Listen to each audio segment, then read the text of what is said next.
What is up, fight fans? I am Jason Burgos from MixedMartialArts.com, and I am joined by one of my favorite people to talk to in this MMA game. He's an elite-level flyweight on planet Earth and currently sitting in the 6th spot on the UFC rankings. And on August 21st, 6 days before my birthday, he returns to action to get me a birthday present win against third-ranked Alexandre Pantoja in a bout huge for divisional ramifications. Big fight. And that is your favorite dog. He's my favorite dog because he is the one and only raw dog himself. Brandon Royval, send your dog. Thank you so much for the time. Hey, thank you very much, man. Thank you for the introduction. Got me all hyped up. I'm like, oh yeah, we fighting soon. I always love giving your intros because, just an awesome guy. It's always fun to talk to you. And because you're fun to talk to, there's so many things I have to ask you about and stuff like that. So, all these questions. Let's first talk about the shoulder injury. That had a big effect on the last fight, big effect on why you haven't fought yet this year. In an interview I read, you talked about that you had work done on your labrum, that you might have had fractures in your shoulder, and the story I remember after the fight was kind of this idea that that issue with your shoulder wasn't necessarily an uncommon thing. It was something you have dealt with for a while. So was that injury against Brandon Moreno like a sort of just like the last straw on issues you've had for a while? And what was the recovery been like for what I would guess is like the first major surgery of your life? Yeah, no, I actually had another shoulder surgery too. So I think I have just like weak shoulders in general. I don't know if that's a thing, but we're working on it. But yeah, that's definitely how I think about it. I think everything kind of happened for a reason. I was pushing my limits on my shoulder. My shoulder was messing up left and right, and I knew I was gonna have to get something done about it pretty soon. So the fact that it went out while I was fighting Brandon Moreno was not like even that big of a, like you could see that popped out of place when I was going for the heel hook.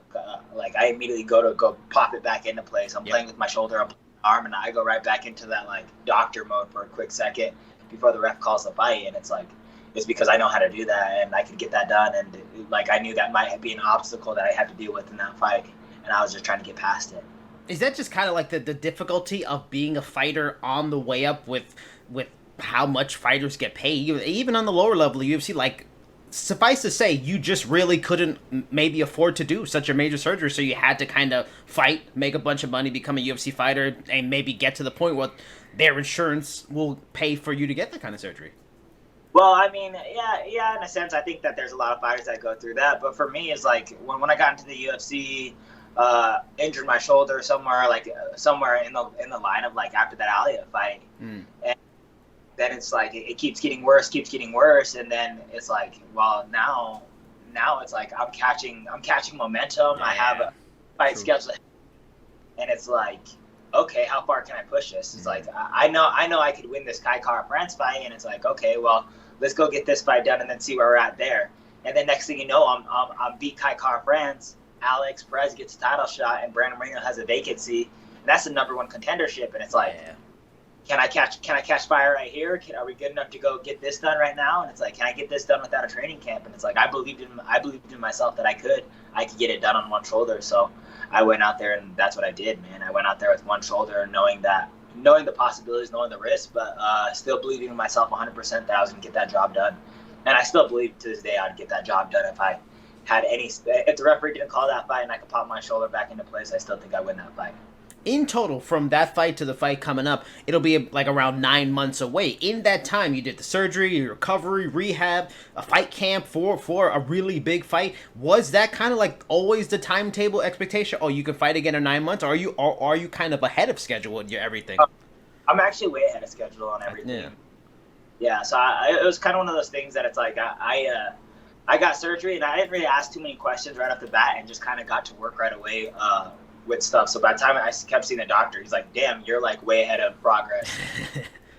I mean, like the first couple months, it's like I couldn't even deal with the physical therapist. I was just supposed to be in a sling. So I was like, I was kind of being my own physical therapist and pushing the limits and really not using the sling that as much as I should have. And and like also I just got to work with MMA too. It's like right off the bat, I was in a sling, just working out, practicing kicks, practicing everything, so and just working on what I could work on mainly. So it was one of those things where it's like growth can happen there, but it's you have to be smart and you have to be specific. And it's like one of those things that I had to go to the gym with the game plan.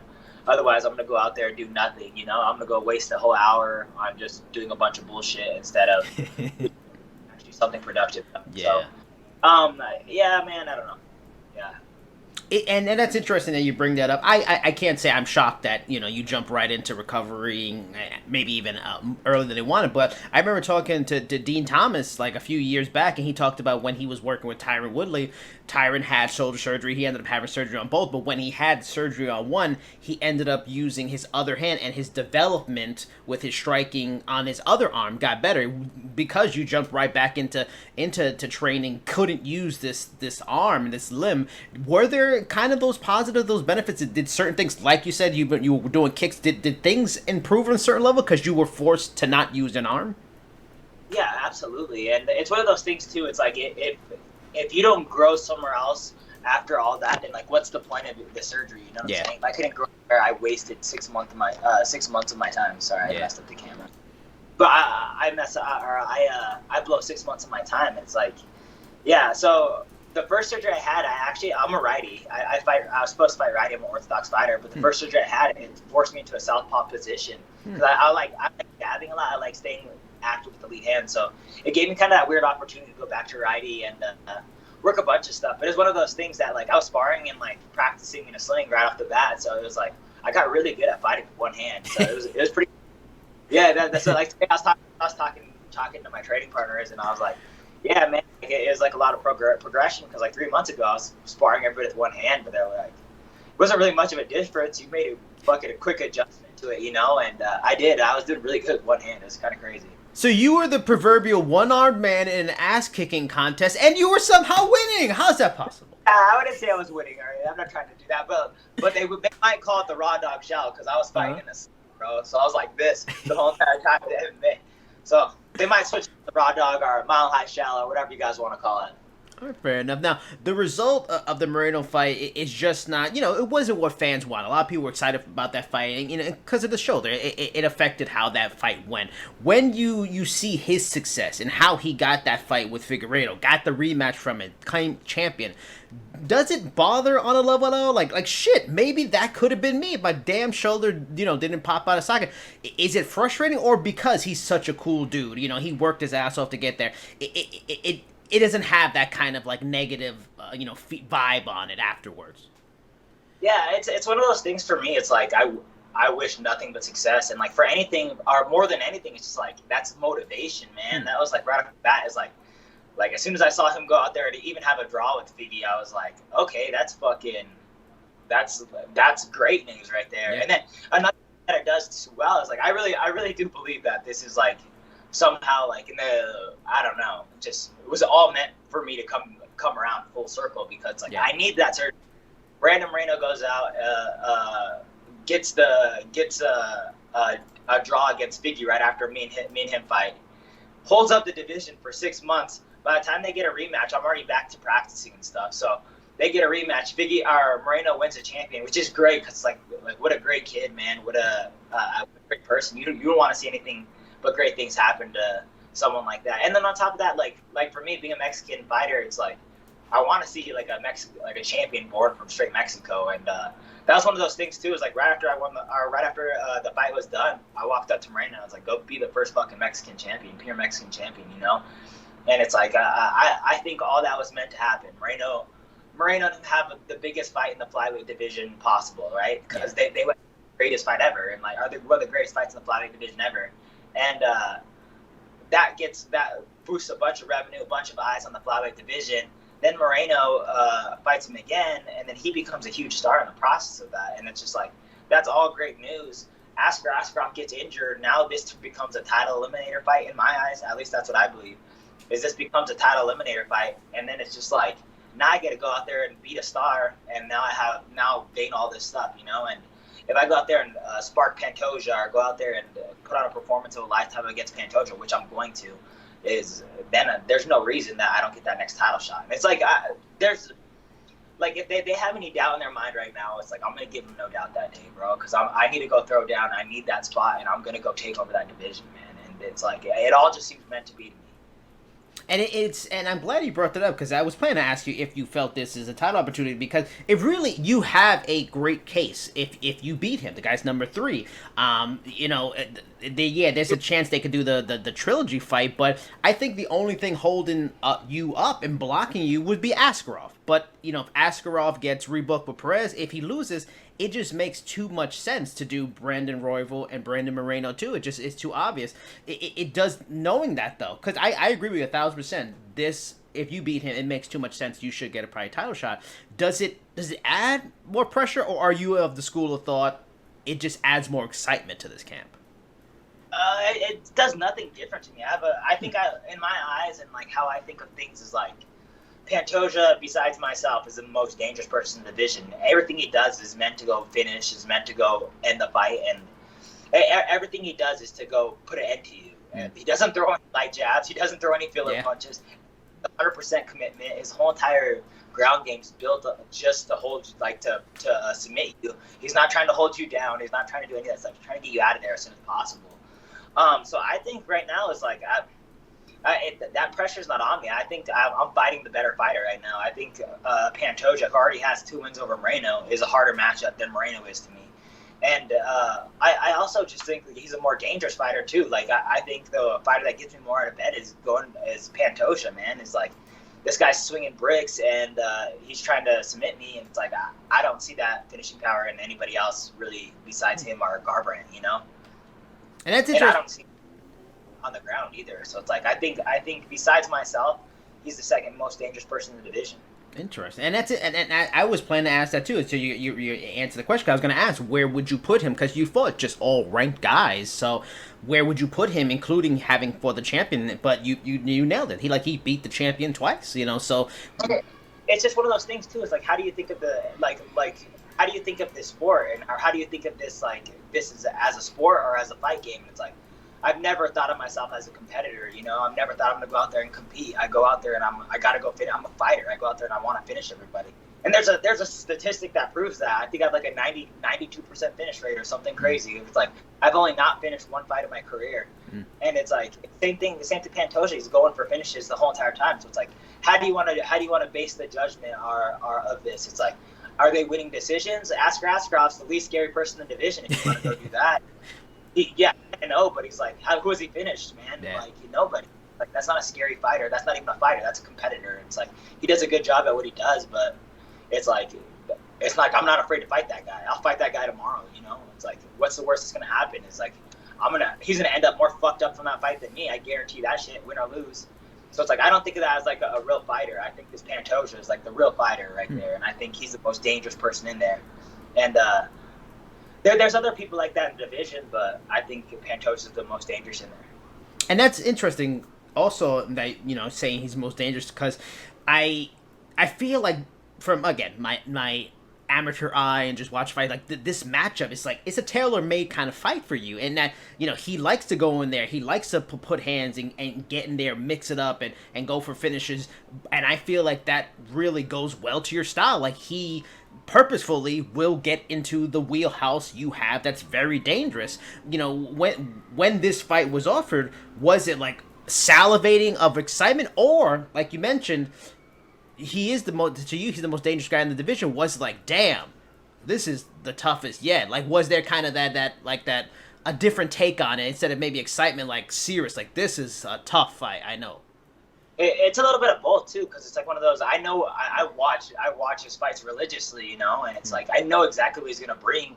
And the moment he starts losing, he's gonna start biting down on that mouthpiece and swinging as hard as he can. But that being said, I'm a way smarter fighter, way more technical, way longer, and way faster. All that stuff. I think I'm way better than him everywhere on the feet. And it's just like you can pick your poison. If your game plan's landing one big shot, then good luck, man, because I have way more skills than you everywhere than besides that. He's going to swing these big bricks, but it's like, okay, what happens when that doesn't land? What happens? Then you're stuck 15 minutes with me, and that the fight's not going to go fucking 15 minutes no matter what. But that being said, he's stuck in the later rounds with me. It's like, can you keep up that pace? Can you keep up that fucking? Can you? What's going to happen when I'm still standing there and you're swinging these bricks, and that I'm still picking up the pace and I'm not slowing down? Who are you then? You know what I'm saying? Let's see what you're made out of then. I'll be backing him up the whole entire fucking time. Now, saying I can't wait. Now, saying that, though, because we've seen, because this is a huge fight for him. He is 3, so a win here over a talented fighter like you could really push him into a title shot. We've seen a lot of people, when they get into these big moments, even in title shots, they switch it up. They maybe go away from what they're known for. Considering all of that, considering how strongly you feel that you're going to give him a world of trouble on the feet, do you think he goes more strategic? Do you think he tries to implement a grappling game instead? And has that been kind of talked about in camp with the team? Like, you know what? This guy may not like it, so he may go to grappling in this fight. No, he's definitely going to be fucking shooting that whole entire fight. I promise you that. He's going to be going to grappling. He's definitely going to grappling. Right. But that being said, it's just like, yeah, you're going to get picked apart on the feet. For me, it's like, I don't know. It's one of those things that it's like, if he switches things up, like, Pantoja's going to be Pantoja. It's like, the moment I throw fucking punches in his face and I start touching him up, he's going to start swinging crazy. He's going to act like a kid backed up in a corner, and he's going to start swinging wild, you know? And, that's his fight style. That's who he is, and that's what I fucking fan. That's why I'm a big fan of him. That's why I like him. So this guy, some of these guys get in trouble and they run away, or they shoot, or they do whatever. Pantoja bites down and swings. Like, did you see Tai Tuivasa's last fight? Yeah. Where he got rocked for it and then bit down and just, oh man, he guys, you know, it's like who are you? One of those things, but it's like, against a fighter like me, that shit's gonna put him in danger. So I'm gonna start touching him up. He's gonna throw as hard as he can and just leave himself exposed, you know? It's like, sorry. Nah, I love it. I love the excitement. Now, because it takes a special person, because I know it would terrify the hell out of me. So I admire your excitement and, you know, going in and fight top fellow fighters. But let's say hypothetical, worst case scenario, you win the fight, but they want to do trilogy, or they want to do Askarov, whatever. In your mind, is that the next best fight for you? You get a win. It's either whoever doesn't fight Brandon, be it Askarov or Davis and Figueiredo. And is there a preference maybe between the two? Nah, I want Garbrandt or I want Figgy. I want dangerous fights. I want fights that fucking fans want to see. You know what I'm saying? I'm trying to make money. I'm trying to fucking get these bonuses. I want to show these motherfuckers the most dangerous person in this division. Askarov's cool, man, and I definitely want to fight him too. But it's just like I want to fight someone with a big name. I want to fight someone with big star attraction. I want to fight for a guy, and I want to just show motherfuckers I'm the most dangerous person in this division. It's like, I've been believing that. I believed that for the longest time. I've been thinking I'm the most dangerous flyweight in this division. Yeah. And it's like, long before I've ever been in the UFC. And it's like, I didn't know if I was going to get to the UFC just losing fights off decisions, but it's just like, man, fucking, I want the most dangerous fights. I want the bigger opponents. I want the more eyes. I don't want to be the 5th fight down on a card ever again. You know what I'm saying? I want to be co-main events. I want to be main events. I want to be all part of all that shit. It's like, I don't want to wake up today and today I found out I was not the co-main event, and I was fucking pissed, you know? And it's like, I want these spots, you know? I want these big spots. I want these big opportunities, and I want to make a name for myself. And it's like, I'm not going to do that fighting Askarov. Nobody wants to watch him fight, you know? What are your thoughts on this matchup with Cody and Kai Kara-France? Do you feel in your, having fought Kai and knowing what you know about Cody, is that like almost like the perfect litmus test to see if he can really be a legitimate contender, flyweight, high-level fighter at flyweight? No, I think he's going to do fine at flyweight. I'm not sure how that matchup goes, but I'm sure he's going to do good. I think, and then I also don't think that like I don't have it in my head if he beats Kai Kara-France that he should get the next title shot either. It's like, I think he should win a couple fights, especially if he's fine. Like, if he went and fought Figgy next, like, I get that. If he beat Figgy, he could get the next title shot. But it's like, I don't see why Kai Kara-France necessarily deserves, like, a win off that would deserve the title shot. Right.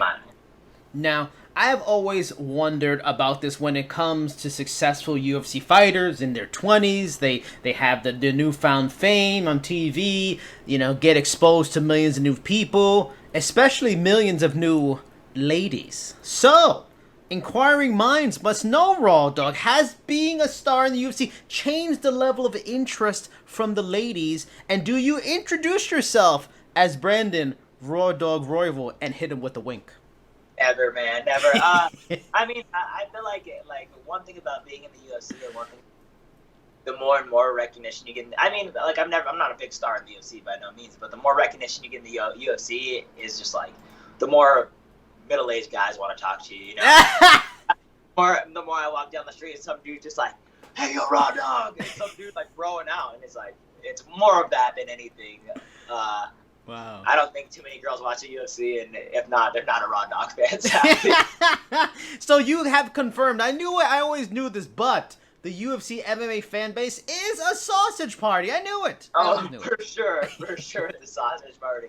And like, I don't know, I'm not. What's that guy's Paulo Costa or anything? It's like great pictures of my weigh-in shirts or whatever. So. So then, suffice to say, there are no stories of crazy things dropping into your DMs on social. Yeah, man, never. All right, fair enough.